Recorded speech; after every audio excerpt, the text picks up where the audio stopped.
Hi everyone. I'm super excited about these stories. Be sure to listen to the end and tell me what you think. But first, did you know that 77% of you don't subscribe to my channel? How about showing some love and clicking that subscribe button so we can meet again? Great. Let's start with the stories. This story takes place in the summer of 2017 in Huntsville, Alabama. On a sunny afternoon in the middle of Alabama, I was outside. It must have been in June 2017.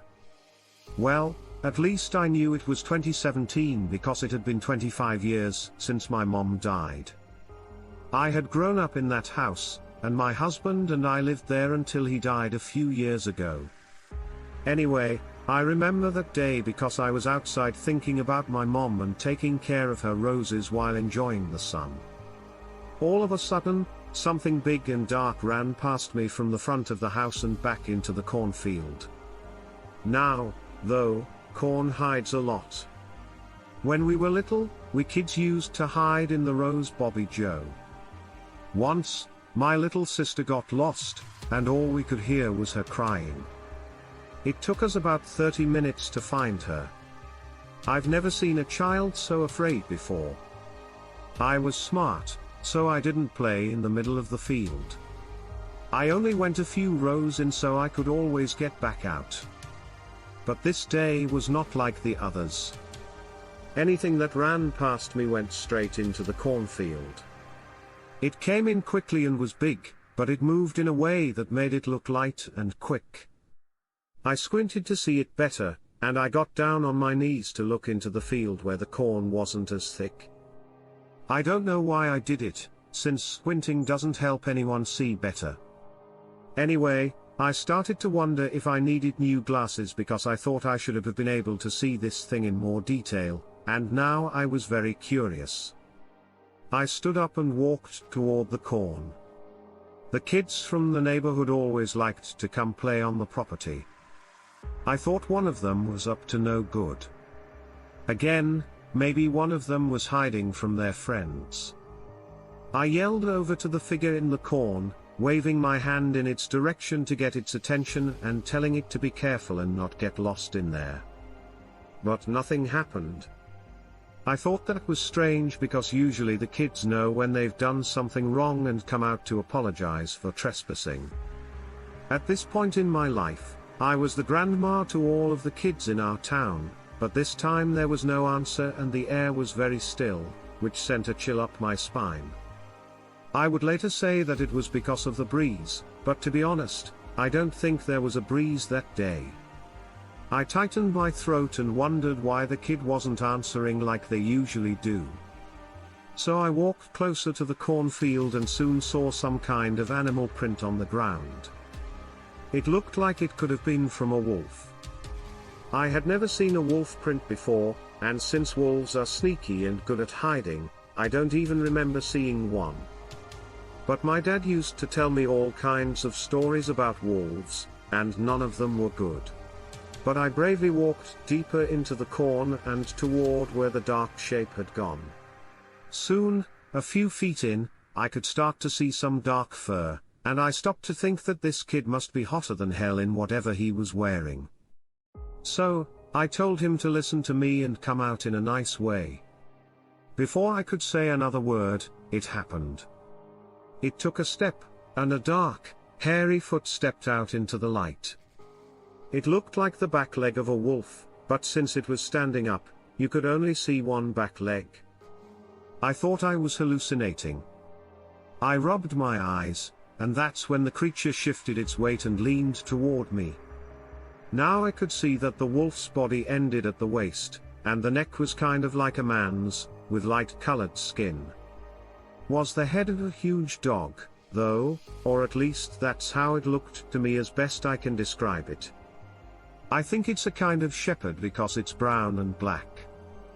The thing about the creature that scared me the most wasn't its sharp, long, pointed teeth, but its eyes. They had yellow color. Now I'm talking about bright, like the sun bright. They had the kind of eyes that made you feel something deep inside when you looked into them, and now we were both standing there staring at each other. I couldn't help but think that its yellow eyes would match the corn when it was ripe. But at the same time, fear kept me from moving. Half of me wanted to run away, and the other half wanted to stay and figure out what was going on. The half-man, half-dog thing or whatever it was made a light growling sound as it sniffed the air near me. At that point, I swore that all the color had left my face. No one could have never heard of an old woman being as scared as I was at that moment. I was also thinking at the time that my church friends were going to love my story. I mean, nothing weird ever happens in our town. Then the thing moved closer to me. I smelled something that reminded me of salty corn, but it wasn't coming from my crops. This was the smell that 2 German shepherds and beagles could recognize. Everything about it was just wrong, not right at all. I began to wonder if I was crazy. Maybe I was making it all up, or maybe one of the kids was just playing with me. They were always messing around and getting into trouble. I crossed my arms over my chest and felt some of the fear leave my body. I was starting to feel a little bit like myself again. That was until I felt drool splatter from its mouth, and then everything became very, very real. I'd never seen anything as tall as that thing before. The thing must have been about 8 feet tall and weighed at least, I don't know, 300 pounds. It was huge. I knew I couldn't defend myself, and I didn't think there was much else I could do besides scream. If I were lucky, my heart would actually attack me, and I would die right there. I guess God had different plans for me, though. At that very moment, some kids from the neighborhood ran into my yard, and the creature turned its head toward them. They weren't close to us yet, and they probably didn't even know that I was a few rows into the cornfield. The animal-like creature turned completely toward them. Its left ear flickered, and then it turned again and ran back into the cornfield to hide. I could hear it running on 2 feet across the rows, and then I couldn't hear it anymore, and it was gone. I turned my head and tried to hear, but I couldn't hear anything. Now, the kids came through the yard further and over to the field where I had entered it, and this time I was glad they were looking for me. I think the creature didn't want to hurt anyone, even though it could have easily done so. After that day, I kept my eyes open whenever I was outside, but I never saw that thing again. I think it was just passing through the area. I hope made me wonder if there were more like it in the world. I guess so, because you can't just have one of a living thing. If there is one, there must have been more than one before it. But I was just happy I didn't have to see them anymore. That could have killed me in every way.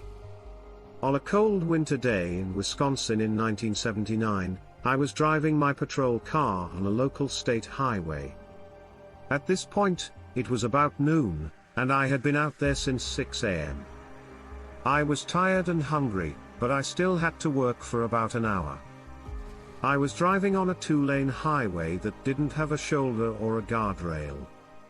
About 3 miles in, there are a few houses here and there along the road. Then, for the next 8 miles before you get to town, the road is just farmland.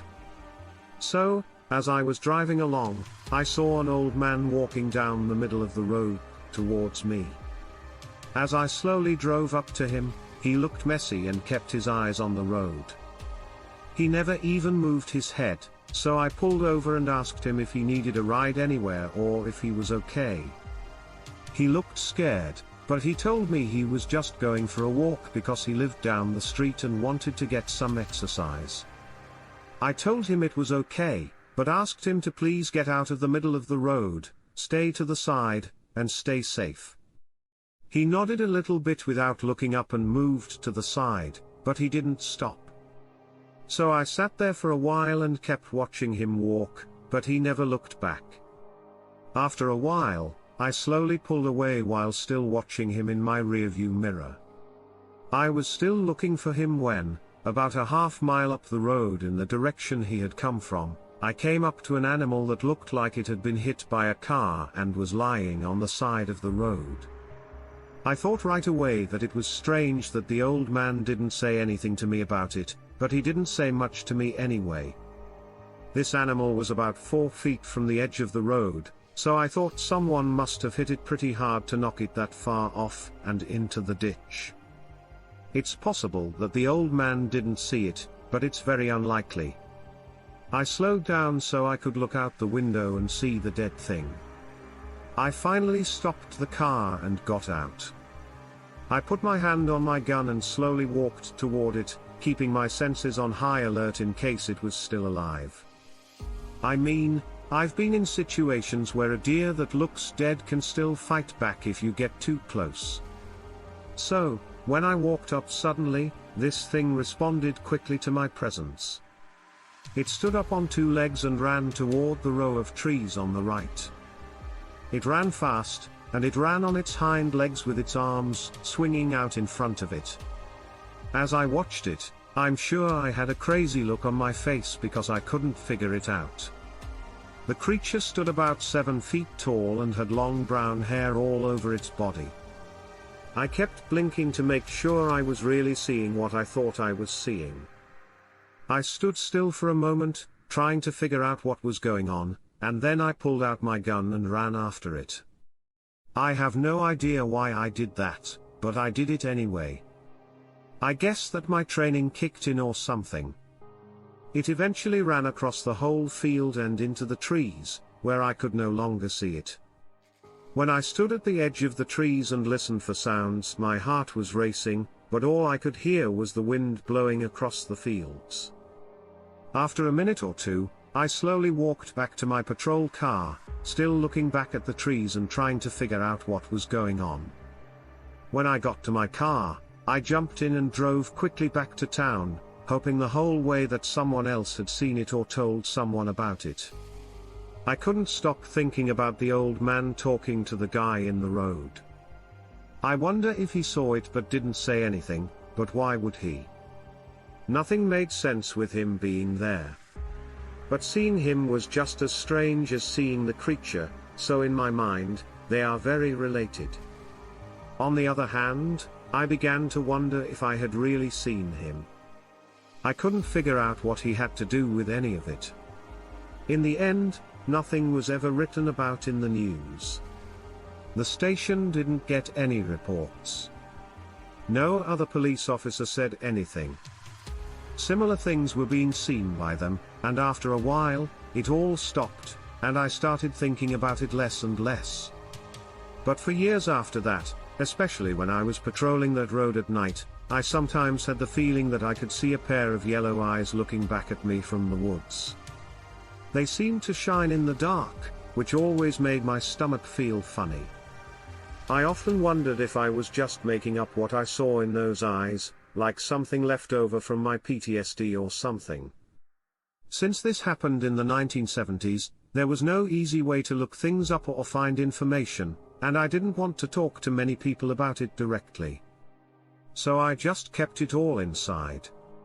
In recent years, though, I've been able to look around on the internet and search. After reading a lot of information, I've come to the conclusion that it was a dogman. I really think that the thing I saw all those years ago was probably one. Even now, when I think about it, I still get chills, and I'm glad nothing bad happened to me that day, especially considering how stupid I was to follow it. I still don't know what happened to the old man who was lying in the road. And what role, if any, he played in all of it, if any. Even though I think I know what happened that day, not knowing for sure is the hardest thing for me. I just can't get over it, but writing this is helping, and I'm very grateful for that. Thank you very much.